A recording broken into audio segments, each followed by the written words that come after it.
ଜଙ୍ଗଲରେ ବନ୍ଧା ପଡ଼ିଛି ଦାଦନ ଶ୍ରମିକଙ୍କ ଜୀବନ। ତେଲେଙ୍ଗାନା ରାଜ୍ୟରୁ ଆସିଛି ଏଭଳି ହୃଦୟ ବିତାରକ ଖବର ଆପଣ ଦେଖୁଛନ୍ତି। ଏ ଖବର ବର୍ତ୍ତମାନ ଏ ବଡ଼ ଖବର ସାମ୍ନାକୁ ଆସୁଛି। ବଲାଙ୍ଗୀର ଜିଲ୍ଲାର ତୁରେକେଲା ଏବଂ ମୁରିବାହାଲ ଥାନା ଅଞ୍ଚଳ ଏବଂ ନୂଆପଡ଼ା ଜିଲ୍ଲାର ବୋଡେନ ଏବଂ କୋମନା ଥାନା ଅଞ୍ଚଳର ପ୍ରାୟ 45 ଜଣ ଦାଦନ ଶ୍ରମିକ ତେଲେଙ୍ଗାନା ରାଜ୍ୟର ଏକ ଇଟା ଭାଟିରେ କାମ କରିବାକୁ ଯାଇଥିଲେ ଏବଂ ସେଠାରେ ଦାଦନ ସର୍ଦ୍ଦାର ଏବଂ ଇଟା ଭାଟି ମାଲିକଙ୍କ ନିର୍ଯାତନାର ଶିକାର ହୋଇଛନ୍ତି। ଇଟା ଭାଟି ମାଲିକମାନେ ଦାଦନ ଶ୍ରମିକଙ୍କୁ ମାଡ଼ ମାରିଥିବା ଅଭିଯୋଗ ସାମ୍ନାକୁ ଆସୁଛି ଏବଂ ଯାହାଫଳରେ ଦାଦନ ଶ୍ରମିକମାନେ ଇଟା ଭାଟି ଛାଣି ଏକ ଗାଁକୁ ଯାଇ ଲୁଚି ରହିଛନ୍ତି ଏବଂ ସେମାନେ ନିର୍ଯାତନାର ଶିକାର ହୋଇଛନ୍ତି।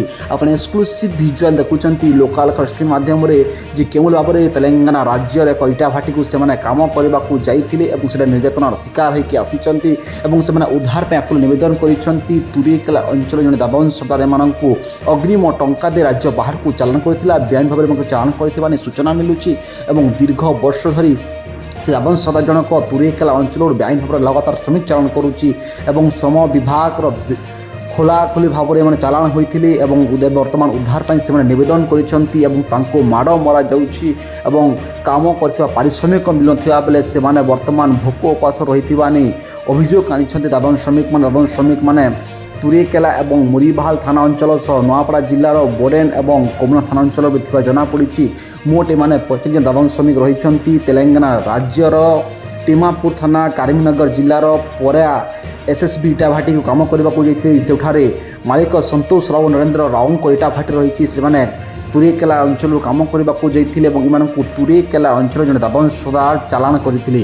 ତେବେ ସେମାନଙ୍କୁ ବର୍ତ୍ତମାନ ନିର୍ଯାତନା ଦିଆଯାଉଛି ଏବଂ ସେମାନେ ଉଦ୍ଧାର ପାଇଁ ନିବେଦନ କରିଛନ୍ତି ଏବଂ ଦାଦନ ଶ୍ରମିକମାନଙ୍କ ଉପରେ ଅତ୍ୟାଚାର ବଢ଼ିବାରେ ଲାଗିଛି। ଆପଣ ଦେଖୁଛନ୍ତି ଭିଜୁଆଲ୍ ମାଧ୍ୟମରେ ଏହି ଖବର ଆସୁଛି ସାମ୍ନାକୁ। ବର୍ତ୍ତମାନର ବଡ଼ ଖବର ଯେ ବଲାଙ୍ଗୀର ଜିଲ୍ଲାର ତୁରେକେଲା ଏବଂ ମୁରିବାହାଲ ଥାନା ଅଞ୍ଚଳ ସହ ନୂଆପଡ଼ା ଜିଲ୍ଲାର ବୋଡେନ ଏବଂ କୋମନା ଅଞ୍ଚଳର ଶ୍ରମିକମାନେ ତୁରେକେଲା ଅଞ୍ଚଳ ଜଣେ ଦାଦନ ସର୍ଦ୍ଦାରଙ୍କଠାରୁ ଅଗ୍ରିମ ଟଙ୍କା ନେଇଥିଲେ ଏବଂ ସେମାନେ ରାଜ୍ୟ ବାହାରକୁ ପେଟ ପାଇଁ ଦାନା ଦେବାକୁ ସେମାନେ ଦାଦନ ଖଟି ଯାଇଥିଲେ ଏବଂ ଇଟା ଭାଟି ନିର୍ଯାତନାର ଶିକାର ହୋଇଛନ୍ତି। ଶ୍ରମିକମାନେ କାମ କରୁଥିବା ସତ୍ତ୍ୱେ ମଧ୍ୟ ଇଟା ଭାଟି ମାଲିକ ସେମାନଙ୍କୁ ଟଙ୍କା ମାଗିଲେ ସେମାନେ ମାଡ଼ ମାରିଥିବା ଅଭିଯୋଗ ଆଣିଛନ୍ତି ଏବଂ ଜୀବନରୁ ମାରିଦେବାକୁ ମଧ୍ୟ ଇଟା ଭାଟି ମାଲିକ ଧମକ ଦେଇଛନ୍ତି ଏବଂ କାମ କରିବାକୁ ବାଧ୍ୟ ବୋଲି ସେ କହୁଥିବାରୁ ଇଟା ଭାଟି ଛାଡ଼ି ଶ୍ରମିକମାନଙ୍କ ଏକ ଗାଁକୁ ଯାଇ ଲୁଚି ରହିଛନ୍ତି।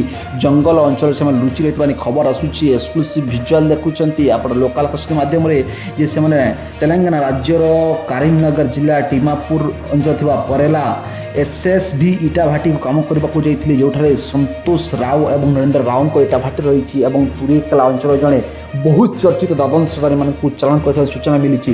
ବର୍ତ୍ତମାନ ସେମାନେ ଉଦ୍ଧାର ପାଇଁ ଆକୁଳ ନିବେଦନ କରୁଛନ୍ତି ଏବଂ ବଲାଙ୍ଗୀର ଜିଲ୍ଲା ପ୍ରଶାସନକୁ ନିବେଦନ କରିଛନ୍ତି। ତେବେ ବଲାଙ୍ଗୀର ଜିଲ୍ଲା ପ୍ରଶାସନ ନଜର ଦେଇ ଏମାନଙ୍କୁ ଉଦ୍ଧାର କରିବା ଆବଶ୍ୟକ ବୋଲି ଏ ଅଞ୍ଚଳରେ ବୁଦ୍ଧିଜୀବୀ ପ୍ରକାଶ କରିଛନ୍ତି। ତେବେ ଦେଖିବାକୁ ରହିଲା ଏମାନଙ୍କ ଉପରେ ବଲାଙ୍ଗୀର ଜିଲ୍ଲା ପ୍ରଶାସନଙ୍କ ନଜର ପଡ଼ୁଛି କେବେ ଏବଂ ଉଦ୍ଧାର ହେଉଛନ୍ତି କେବେ।